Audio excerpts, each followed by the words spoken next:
420 কোটি টকা খৰচ কৰি ফাইনেলি অসম চৰকাৰে 2 বছৰ 4 মাহৰ অন্তত মালিগাঁও ফ্লাইঅভাৰখন মুকলি কৰি দিলে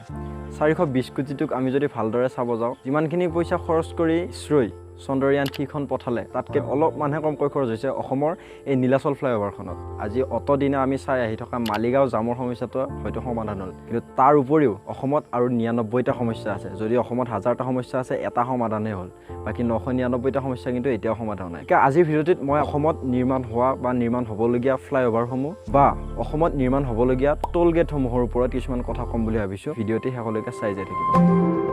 নীলাচল উৰণ সেতু 2.6 কিলোমিটাৰ দৈৰ্ঘ্যৰ উৰণ সেতুখনৰ মুকলিৰ বাবে ইতিমধ্যে সাজু হৈ উঠিছে 6 কিলোমিটাৰ দৈৰ্ঘ্যৰ এই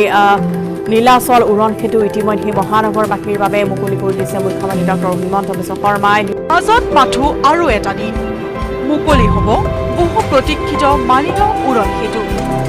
মুখ্যমন্ত্ৰী ডক্টৰ হিমন্ত বিশ্ব শৰ্মাই উদ্বোধন কৰিব সেতুখন ৰাজ্যৰ দীৰ্ঘতম উৰণ সেতুখন আৰু সেয়া হৈছে নীলাচল উৰণ সেতু দীৰ্ঘদিনীয়া অপেক্ষাৰ অন্তত মালিগাঁও নীলাচল উৰণ সেতু মুকলি কৰিলে মুখ্যমন্ত্ৰী ডক্টৰ হিমন্ত বিশ্ব শৰ্মাই আমাৰ কিছুমান সমস্যা আমাৰ কিছুমান দৈনন্দিন জীৱনৰ সমস্যাবিলাক দেখি আহোতে সেইটো আমাৰ কি হৈ যায় অভ্যাসলৈ পৰিণত হৈ যায় মানে দেখি আহোতে সেইবিলাক আমাৰ অভ্যাসলৈ পৰিৱৰ্তন হৈ যায় যেনে ধৰণৰ আপাৰ আছামৰ ৰাস্তাবিলাক বেয়া আমি বহুত বছৰ ধৰি দেখি আহিছোঁ যে আমাৰ আপাৰ আছামৰ ৰাস্তাটো বেয়া কিন্তু আপাৰ আছামৰ মানুহে সেইখিনি এতিয়া সমস্যা হিচাপে গ্ৰহণ নকৰে তেওঁলোকৰ সেইটো এটা হেবিট হৈ গৈছে যে তেওঁলোকৰ ৰাস্তাবিলাক বেয়া তেওঁলোকে সেনেধৰণে জীৱন যাপন কৰিব লাগিব আজি বহু বছৰ হ'ল সেই ৰাস্তা ভাল হোৱা নাই বা ভাল কৰা নাই চৰকাৰে কিন্তু কিহৰ কাৰণে ভাল কৰা নাই কোনো মাত মাতা নাই আৰু মাত কিয় মাতা নাই কোনো এইবিলাক বুজিয়া নাপায় নমস্কাৰ মই হৃদয় আৰু আপোনালোকে চাবলৈ আৰম্ভ কৰিছে HS এক্সট্ৰা গতিকে আহক আৰম্ভ কৰোঁ আজিৰ ভিডিঅ' মালিগাঁও ফ্লাইঅভাৰখন আজি প্ৰায় কেইদিনমান আগত অসমৰ মুখ্যমন্ত্ৰী মাননীয় হিমন্ত বিশ্ব শৰ্মা ডাঙৰীয়াই মুকলি কৰি দিলে মুকলি কৰাৰ পিছতে ফ্লাইঅভাৰখনে কেইটামান অভিলেখ সৃষ্টি কৰিবলৈ সক্ষম হৈছে অসমত এতিয়া যদিও বহুত কেইখন ফ্লাইঅভাৰ নিৰ্মাণ হৈ আছে নতুনকৈ কিন্তু সেইবিলাকৰ দৈৰ্ঘ্য এতিয়া কিমান হ'ব কোনোৱে ক'ব পৰা নাই এতিয়ালৈকে সেইবিলাকৰ দৈৰ্ঘ্য কেলকুলেট হোৱা নাই গতিকে এতিয়ালৈ নিৰ্মাণ হোৱা এতিয়ালৈ বৰ্তমান চলি থকা সকলোতকৈ দীঘল ফ্লাইঅভাৰ হিচাপে এই নীলাচল ফ্লাইঅভাৰখনক নামাকৰণ কৰা হৈছে ইয়াৰ পিছত আমি যদি চাব যাওঁ আমি অতদিনে চাই আহিছিলোঁ যে মালিগাঁৱৰ সেইখিনিত বহুত জাম হয় অসমত মালিগাঁও জাম বুলি ক'লে ফেমাছ হৈ পৰিছিল কিন্তু এতিয়াৰে পৰা হয়তো সেই জামটো আমি দেখা নাপাম বা যান বাহনৰ যিমান অসুবিধা হৈছিল সেইখিনি ঠাই অহা যোৱা কৰোঁতে এতিয়া আমি সেইবিলাক সমস্যা দেখা নাপাম বহুত মানুহ সেইখিনি ঠাইৰে অহা যোৱা কৰিছিল বহুতো শিক্ষক বহুতো ছাত্ৰ ছাত্ৰীৰ অসুবিধা হৈছিল কিন্তু এতিয়া হয়তো সেইখন মুকলি কৰি দিয়াৰ পিছত সেইবিলাক সমস্যা নোহোৱা হ'ব কিন্তু অসমত বহুত সমস্যা আছে সেইখিনিৰ উপৰিও চৰকাৰে এখন ফ্লাইঅভাৰ বনাবলৈ 4 বছৰমান সময় লৈছিল কিন্তু ভাল কথা যে তেওঁলোকে 2 বছৰ 4 মাহৰ অন্ততে এই ফ্লাইঅভাৰখন মুকলি কৰি দিলে বা এই ফ্লাইঅভাৰখনৰ কাম সম্পূৰ্ণ কৰি দিলে এতিয়া আহোঁ মেইন পইণ্টলৈ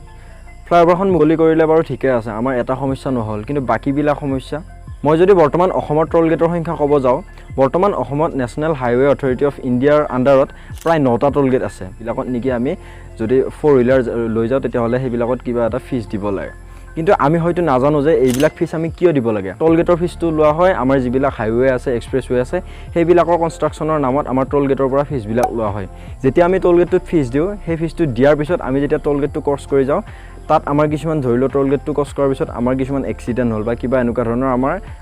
অসুবিধা হ'ল তেতিয়াহ'লে চৰকাৰৰ ফালৰ পৰা আমি কিছুমান ফ্ৰী ছাৰ্ভিচ লাভ কৰিব পাৰোঁ সেই টোল ফিজটো দিয়াৰ পিছত কিন্তু আমাৰ অসমত সেই টোল ফিজটো দিয়াৰ পিছত কিন্তু এনেকুৱা ধৰণৰ একো ছাৰ্ভিচ পোৱা নাযায় কিন্তু সেই ছাৰ্ভিচটো নোপোৱাৰ কাৰণে আমি কিন্তু কোনো এতিয়ালৈকে মাতাও নাই বা নামাতো কিয় নামাতো কাৰণ আমাৰ অসমৰ মানুহে সেইখিনি কথা বুজি নাপাওঁ অসমৰ যিবিলাক হাইৱে আছে বা এক্সপ্ৰেছৱে আছে হাইৱেবিলাকত বা এক্সপ্ৰেছৱেবিলাকত যদি আপুনি লাহে লাহে যায় তেতিয়াহে আপোনাৰ এক্সিডেণ্ট হ'ব পাৰে কিন্তু অসমত কি অসমৰ হাইৱে বা এক্সপ্ৰেছৱেবিলাকত আমি 80 বা 100ৰ ওপৰত গাড়ী চলাব নোৱাৰোঁ আমাৰ অসমত ৰাস্তা ডেভেলপ হৈছে ৰাস্তা বহল হৈছে কিন্তু ৰাস্তাৰ মাজৰ গাঁতবিলাক এতিয়াও কিন্তু নোহোৱা হৈ যোৱা নাই আমি এইবিলাক ফিজ কিয় দিব লাগে নাজানো ইন ফিউচাৰ অসমত 9টাৰ পৰা প্ৰায় 27টা টোল গেটলৈ অসমত টোল গেটৰ সংখ্যা বৃদ্ধি পাব বুলি ঘোষণা হৈছে কিন্তু এইবিলাক বৃদ্ধি হোৱাৰ পিছত আমাৰ লাভ কি হ'ব অসমত টোল গেটৰ সংখ্যা বৃদ্ধি কৰিছে কিন্তু ৰাস্তাৰ গাঁতবিলাক এতিয়াও নোহোৱা হোৱা নাই গতিকে এতিয়া আপোনালোকে যাই তলৰ কমেণ্ট বক্সত এটা কমেণ্ট কৰক যে আপোনালোকৰ এই বিষয়ত এইখিনি কথা আপোনালোকে জানিছিল নেকি যদি আপোনালোকে কিবা নতুন এটা শিকিলে তেনেহ'লে প্লিজ লাইক কৰিব লগতে চেনেলটো যদি নতুনকৈ আছে ছাবস্ক্ৰাইব কৰিব লগ পাম এতিয়া নতুন ভিডিঅ'ত নতুন এতিয়া হয় টিল দেন টাটা